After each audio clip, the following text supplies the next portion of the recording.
బాబాసాహెబ్ జన్మించి ఉండకపోతే మాదిగలు చనిపోయిన జంతు చర్మాలను ఒలుస్తూ డప్పు వాయిస్తూ జీవించేవారు. మాలలు సుంకరి నీరటి పనులను మాత్రమే చేస్తూ మనుగడ సాగించేవారు. గోండులు అడవి జంతువుల వెంట పరిగెత్తుతూ జీవించేవారు. లంబాడాలు పశుపోషణలో సంచార జీవితం మాత్రమే గడిపేవారు. కుమ్మరి కుండల చక్రం మాత్రమే తిప్పుతూ జీవించేవారు. శాలవాళ్ళు చరకా తిప్పుతూ జీవించేవారు. కమ్మరి సుత్తెగొడుతూ జీవించేవారు. వడ్రంగి కర్రలను మాత్రమే చెక్కుతూ జీవించేవారు.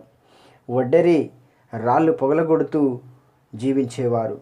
మాలీలు తోటమాలి పనులు చేస్తూ జీవించేవారు. గొల్ల కురుమలు గొర్రెల మేకల వెంట తిరుగుతూ జీవించేవారు.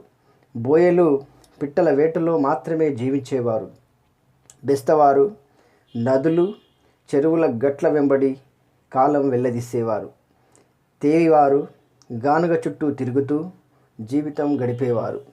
చాకలి రేవులో ఉతుకుతూ మాత్రమే జీవించేవారు. మంగలి మసాజ్ చేస్తూ గడ్డాలు గీస్తూ జీవించేవారు. కాపులు వ్యవసాయం వృత్తిగా జీవించేవారు.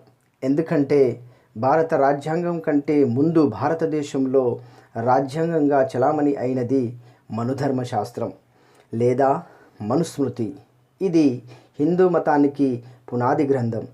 ఇది దేశంలోని క్రింది వర్గాలైన ఎస్సీ, ఎస్టీ, బీసీలకు ఈ విధులను మాత్రమే నిర్దేశించింది. వీరికి చదువుతో పాటు ఎటువంటి హక్కులు ఇవ్వలేదు. కానీ బాబాసాహెబ్ రచించిన రాజ్యాంగం ఈ కులాల వారికి విద్యతో పాటు సర్వ హక్కులు కల్పించింది.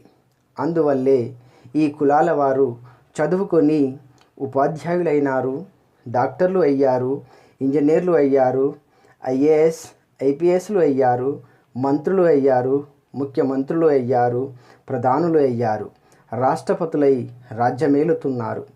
ఒకవేళ బాబాసాహెబ్ అంబేద్కర్ జన్మించి ఉండకపోతే, తాను రాజ్యాంగం రచించకపోతే సామాజికంగా అణచబడిన వర్గాల్లో ఈ మార్పు సాధ్యమయ్యేదా? మేధావులారా, నేటి యువతరమా, ఒకసారి ఆలోచించండి.